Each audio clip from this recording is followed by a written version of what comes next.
Salut à tous les amis, c'est Icon, j'espère que vous allez bien. Aujourd'hui on se retrouve dans une nouvelle vidéo thread d'horreur où on va voir plusieurs histoires. Ces histoires sont axées sur un thème, ce sont des gens qui ont rencontré des serial killers et qui leur ont survécu. Au moment où ils les ont rencontrés, ils ne savaient pas que c'était des serial killers, mais c'est après en regardant un peu les actualités qu'ils vont le découvrir. Et qui se sont aussi rendus compte qu'ils avaient eu beaucoup de chance. La première histoire ne sera pas sur ce thème là, ce sera un petit peu la mise en bouche, une petite histoire courte qui est juste censée nous mettre un peu dans l'ambiance. Donc sans plus attendre, on est parti pour se plonger dans ces souvenirs terrifiants de rencontres horribles. Il y a quelques années de ça, Howard vivait dans une petite maison avec sa petite amie travaillait de nuit et cette histoire s'est passée justement la nuit. Et sa maison avait, comme beaucoup de maisons aux États-Unis, une porte avant et une porte arrière. Sa porte arrière était assez imposante et quand il pleuvait, on entendait très bien quand quelqu'un l'empruntait parce qu'elle faisait un bruit assez sourd. Il était très tard, Howard était sur son canapé, il s'était endormi, il regardait Netflix sur son ordinateur. Il est réveillé par un bruit qui le dérange, c'est le bruit de la porte arrière qui s'ouvre. Il faut savoir qu'Howard a pour habitude de ne jamais fermer cette porte arrière. Ce qui est propice, vous me direz, aux intrusions. Ses séries étaient encore en train de défiler sur son ordinateur. Il ouvrait doucement ses yeux, il était encore un peu la tête dans les fesses, quand il remarque devant lui, dans le couloir, une sorte d'ombre qu'il prend pour sa petite amie. Forcément, si je vous dis ça comme ça, vous vous doutez, ce n'est pas elle. Du coup, Howard commence à s'étirer et dit à cette ombre, viens là ma chérie, viens me faire un câlin. Il est encore en train d'essayer de se réveiller comme il peut, qu'il entend des bruits de pas se diriger vers lui, mais ce qui est assez intriguant pour lui, c'est que c'est comme si les pieds sur le sol étaient mouillés, donc ça fait un peu un bruit assez flasque. Howard se concentre un petit peu sur la forme qui se dirige vers lui, et il distingue enfin qui est cet individu. C'est un homme très imposant, qui est totalement nu. Howard est dans un premier temps choqué, forcément il se trouve avec un mec totalement à poil devant lui, qu'il ne connaît pas d'ailleurs, et là cet homme va sourire, et faire un rire qu'Howard décrit comme un rire un peu de débile, vous savez, un peu un truc comme ça. Howard panique, il saute de son canapé et se rend à l'étage, il s'enferme dans une chambre et se saisit de son téléphone pour appeler la police, et il entend les bruits de pas de pieds mouillés sur le sol qui se précipite vers là où il se trouve. Pendant qu'il est en train de raconter à l'opérateur du 911 ce qui est en train de se passer, c'est-à-dire qu'il y a un intrus totalement nu chez lui, il entend que l'individu est arrivé devant sa porte et qu'il commence à gratter en lui disant « Chérie, laisse-moi entrer ». Howard décide de se cacher sous son lit pour essayer d'observer en même temps l'ombre de l'individu qui se trouve derrière la porte, et il crie que la police arrive. À ce moment-là, Howard patiente quelques minutes qui lui ont semblé durer des heures, jusqu'à ce qu'il entende que l'homme rebrousse chemin et il entend les bruits de pas qui s'éloignent de sa porte jusqu'à ne plus les entendre du tout. À un moment donné, la police arrive, il rentre par la porte arrière qui avait été laissée ouverte, il voit justement les traces de pas mouillées jusqu'à la chambre de Howard, ils lui disent que c'est la police qui peut sortir, donc Howard sort, il fait une description physique de l'homme à la police et la police lui dit qu'ils ont déjà eu plusieurs plaintes de personnes dans le quartier qui ont avoué qu'un homme totalement nu s'était introduit chez eux. Cet homme n'a pas été arrêté, mais en tout cas la police est au fait qu'un homme comme ça dans ce quartier a tendance à s'introduire dans les maisons. On ne sait pas forcément pour quelle raison, parce qu'il ne cherche pas à cambrioler les maisons. Peut-être que son objectif est encore plus malsain. En tout cas, Howard nous dit qu'après cet événement, il a pris pour habitude de fermer maintenant tout le temps sa porte arrière pour éviter que ce genre de situation ne se reproduise. Est-ce qu'on aimerait voir un homme nu comme ça débarquer chez nous alors qu'on est en train de Netflix and chill? Je ne pense pas. En tout cas, moi personnellement, c'est pas un de mes fantasmes. Et honnêtement, je peux comprendre quand même qu'en voyant ce spectacle quand tu te réveilles d'une petite sieste, ce soit pas le réveil le plus agréable. Dans cette seconde histoire, on va aller dans les années 2000-2001. C'est le récit de Jimmy qui rend des visites à sa mère en Arizona. Jimmy a toujours eu peur de conduire de nuit parce qu'il regardait beaucoup de films d'horreur et il avait été assez traumatisé quand il était plus jeune des histoires d'horreur qui se passaient sur des routes isolées, du coup il aimait pas trop ça. Il avait peur que quelqu'un se cache sur son fauteuil arrière, que quelqu'un l'arrête et qu'en fait ce soit un tueur. Il était en fait assez paranoïaque vis-à-vis de cette situation. Il nous dit que cette paranoïa lui vient de sa mère qui elle aussi refuse catégoriquement de conduire la nuit. Jimmy était un militaire, du coup il avait une permission justement pour rendre visite un peu à sa famille. Jimmy décide d'enfreindre sa règle de ne pas conduire la nuit parce qu'il pense que sa mère lui en voudrait qu'il fasse une pause dans une sorte de motel et du coup il décide de conduire directement jusqu'à la maison de sa mère, donc de conduire de nuit pour gagner du temps. Pour vous dire la paranoïa qui entoure Jimmy, il pense en fait à chaque fois qu'il y a un danger. Il se dit clairement que s'il dort à un motel, on peut totalement l'attaquer pendant qu'il dort, ou il se dit qu'il pourrait même se faire kidnapper. On en est effectivement à ce niveau-là. Il est donc sur la route, il n'y a vraiment personne sur la route à cette heure-ci parce qu'il est assez tard, jusqu'au moment où un camion rouge arrive derrière lui. Ce camion a un comportement assez étrange parce qu'il n'arrête pas de faire des appels de phare et de klaxonner, ce qui interpelle naturellement Jimmy. Dans un premier temps, il se dit que peut-être qu'il a un problème avec sa voiture qu'il ne voit pas qui est à l'arrière de sa voiture. Que ça peut être son coffre qui est ouvert ou la roue arrière qui est crevée, il ne sait pas trop, mais en tout cas il pense qu'il y a un problème. Il se dit que ça doit être forcément ça parce que sinon pourquoi on serait aussi insistant à faire des appels de phare ou à klaxonner. Jimmy décide donc de s'arrêter sur le bas-côté de la route. Il avait dans la vingtaine à ce moment-là, il était un petit peu naïf. Du coup, il décide de se garer, de sortir de sa voiture pour voir ce qui se passe. Une fois qu'il est sorti de sa voiture, Jimmy remarque que le camion continue de lui faire des appels de phare et de klaxonner. Et c'est juste au moment où il arrive au milieu de sa voiture, avant qu'il arrive justement derrière pour voir ce qui se passe, qu'il se dit « mais c'est quand même étrange ». Là, il remarque que le camion rouge s'arrête, un peu plus loin derrière lui, et que la personne qui était au volant sort de son véhicule. Tout de suite, Jimmy est très mal à l'aise, il prend peur et il décide de remonter dans sa voiture et de partir à toute vitesse. Sauf que là, ses craintes vont se confirmer parce que le camion, pendant tout le temps où il est sur la route, le suit. Sur la route, Jimmy prend la première sortie qu'il voit, qui l'emmène sur une sorte de parking où il y a un petit supermarché, une sorte de station-service, où il y a aussi également une laverie. Il se gare directement à côté d'une ambulance, où il se dit qu'il sera peut-être en sécurité et à qui il pourra parler de tout ce qui vient de lui arriver en tout cas. Il se dit peut-être qu'avec l'ambulance, il y aurait un officier de police. Pendant qu'il analyse un petit peu le terrain, il se rend compte que le camion rouge l'a suivi, est sorti exactement au même endroit et s'est garé dans le parking du supermarché. Et il se rend compte que l'individu qui est au volant le regarde. Jimmy est totalement paniqué, il est terrifié, il décide de se cacher un peu dans sa voiture, il a peur de sortir de son véhicule, il a peur également d'aller voir des personnes et de leur raconter ce qui s'est passé et que personne ne le croit. Du coup, il décide d'attendre et d'essayer de se faire oublier. Au bout de quelques heures, le camion rouge s'en va. Jimmy a attendu encore 1 heure de plus avant de reprendre la route et il a bien fait attention jusqu'à son arrivée que aucun camion rouge ne le suive. Et ce n'est que 5 ou 6 ans plus tard que Jimmy va se rendre compte de ce à quoi il a échappé. Il regardait une émission sur des crimes, des meurtres non résolus avec sa petite amie et un des reportages va l'interpeller. L'histoire d'un meurtrier qui possédait un camion rouge et qui parcourait les routes en Arizona, où en fait il faisait des appels de phare et klaxonnait certaines voitures pour qu'elles se garent sur le bas-côté en faisant croire qu'elles avaient un problème. Et en fait c'était sa tactique pour que généralement des femmes sortent de leur voiture et qu'ils puissent les assassiner. Jimmy se dit qu'il a failli être une des victimes de ce meurtrier et il est très heureux que son instinct ait raison et qu'il ait tout de suite bien agi vis-à-vis de la situation qui lui semblait anormale. Ce meurtrier s'appelait Robert Ben Rhodes.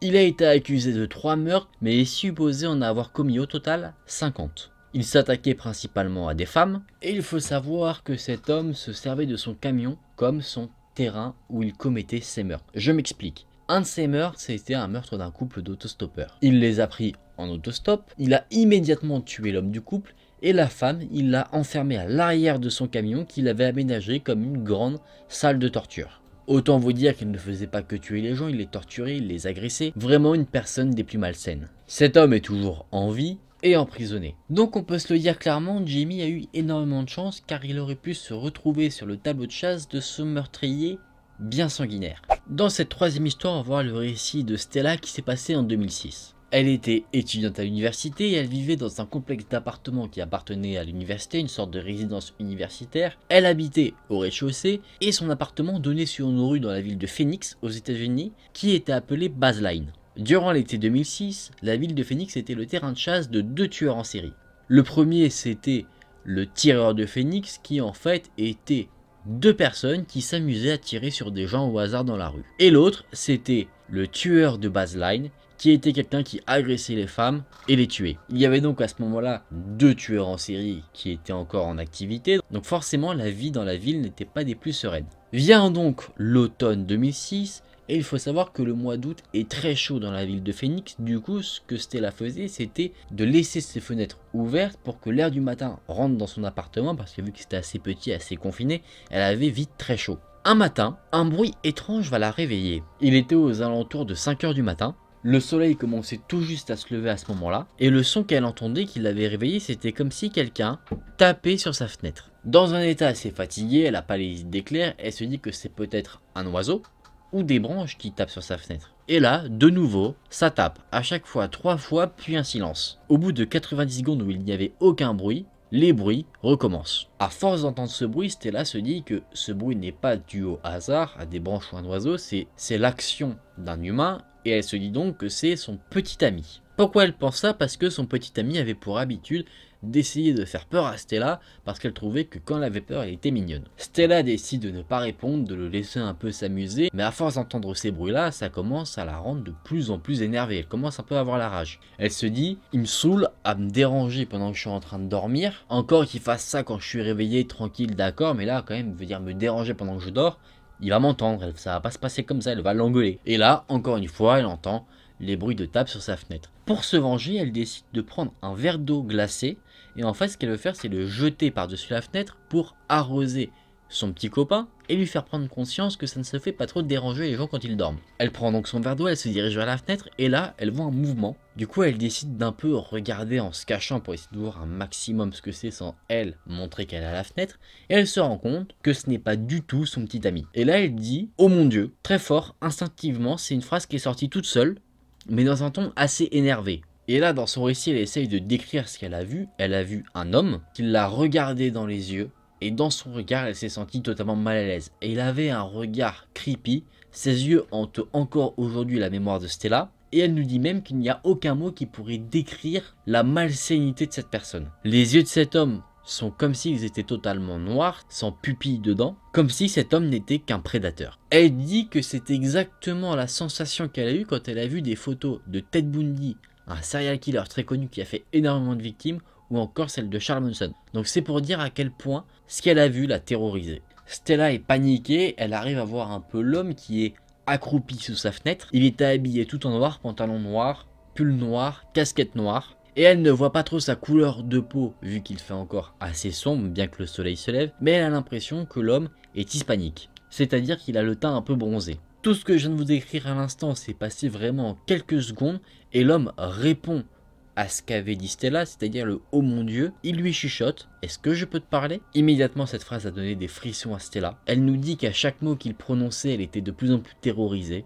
Il se passe vraiment plein de choses dans la tête de Stella. Elle repense justement au reportage ou aux journaux qu'elle a lu sur Ted Bundy où il racontait comment il s'en prenait à ses victimes.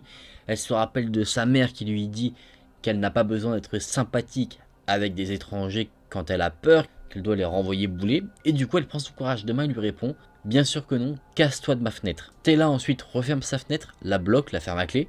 Et après ça, elle se remet un peu en question. Elle se dit, mais si c'est pas du tout quelqu'un de dangereux, admettons que ce soit quelqu'un qui a besoin d'aide. J'ai été totalement impoli, j'ai été totalement irrité, peut-être que je me méprends totalement. Mais finalement, elle décide que cet homme n'avait pas besoin d'aide et qu'en fait c'était un homme creepy et qui mérite ce qu'elle lui a dit. Elle essaye de se rassurer comme elle peut et elle a raison. Une heure plus tard, Stella parle à sa colocataire de ce qui lui est arrivé parce que la colocataire n'était pas là cette nuit-là. Et en rigolant, cette colocataire lui dit « bah tiens, tu as peut-être eu affaire au tueur Baseline ». Et là, quand la colocataire dit ça, ça fait vraiment un choc à Stella parce qu'elle a une réflexion très rapide qui se fait où elle se dit qu'en fait l'homme qu'elle a vu sous sa fenêtre ressemblait énormément au portrait robot que la police avait fait de ce fameux tueur de Baseline. Stella décide donc d'appeler la police et l'inspecteur qu'elle a en ligne lui dit que effectivement la situation qu'elle vient de vivre ressemble quand même pas mal au mode opératoire de ce tueur, c'est-à-dire qu'il cherche à faire sortir la victime de chez elle, de sa zone de sécurité, et qu'ensuite il l'attaquerait très rapidement pour ensuite l'assassiner. Sauf que là, Stella, elle, n'est pas sortie de sa zone de sécurité, elle l'a renvoyé bouler. L'inspecteur dit à Stella qu'elle a sûrement évité le pire parce que sa réponse agressive à l'homme l'a peut-être déstabilisée, peut-être que le tueur s'est dit qu'elle serait une cible trop complexe à atteindre et du coup il serait parti et passé à autre chose et chercher aussi également du coup d'autres victimes. L'inspecteur dit également qu'il va faire installer un système de vidéosurveillance à l'appartement de Stella, mais bon, après avoir raccroché avec l'inspecteur, Stella n'en a plus jamais entendu parler. Stella raconte également ce qui lui est arrivé à ses parents et ses parents paniquent totalement, ils lui achètent des couteaux de poche pour qu'elle puisse se défendre et du spray au poivre également. Stella apprend en parlant à d'autres personnes qui vivaient dans son complexe d'appartements que cet individu, ce possible tueur, en fait avait toqué à d'autres fenêtres et qu'apparemment il était en train de chercher une victime dans ce complexe d'appartements. Et c'est le 4 septembre 2006 qu'un homme est arrêté du nom de Mark Goodot qui a été accusé d'être ce fameux tueur Baseline. Stella a fait un rapprochement avec son appel avec l'inspecteur où elle se dit qu'en fait l'inspecteur n'a pas envoyé quelqu'un pour installer des vidéosurveillance parce qu'en fait ils étaient déjà sur le point de l'arrêter. Quand sa photo a été diffusée aux informations, Stella et choquée, c'est effectivement bien l'homme qu'elle a vu à sa fenêtre. Stella conclut son histoire en disant qu'elle n'en revient toujours pas qu'un serial killer ait tapé à sa fenêtre et qu'elle était potentiellement une de ses victimes. Et Stella conclut en donnant un petit conseil qu'on va prendre, c'est que si quelqu'un qui vous fait peur tape à votre fenêtre, faites-lui peur en retour, ça devrait le déstabiliser. Pour vous faire un petit historique sur ce tueur en série là, il aurait fait 9 meurtres, 15 agressions et 11 kidnappings. Est-ce que c'est bon pour vous? Est-ce que maintenant quand quelqu'un va toquer à votre fenêtre, vous allez dire casse-toi? En tout cas, Stella a très bien agi, elle a évité le pire, donc GG Stella. Bon les amis, on est parti pour se remettre en sécurité, là où il n'y a pas de serial killer, je crois. De bien belles histoires tout ça. Moi les histoires comme ça, les threads où on se rend compte que quelqu'un a réussi à survivre à un serial killer, c'est celle que je préfère. Parce que déjà, si elles sont là pour la raconter, c'est qu'elles sont en vie. Et en plus de ça, voir comment se passe le mode opératoire de quelqu'un qui le vit, c'est pas juste une description, c'est quelqu'un qui décrit comment lui il a vécu. Je trouve ça vraiment super intéressant. Et ce que je trouve aussi fou, c'est que quand on entend ces histoires, on voit que c'est vraiment un petit détail qui fait que ces personnes ont pu s'en sortir. En tout cas les amis, j'espère que ces histoires vous auront plu. Moi personnellement, ces deux tueurs en série qu'on a abordés dans ces vidéos, je les connaissais pas du tout. Et du coup je suis content, ça me fait d'autres sujets sur lesquels me pencher. En tout cas, si la vidéo vous a plu, n'hésitez pas à liker la vidéo et à vous abonner à la chaîne. Nous on se retrouve très vite dans une prochaine vidéo. Salut!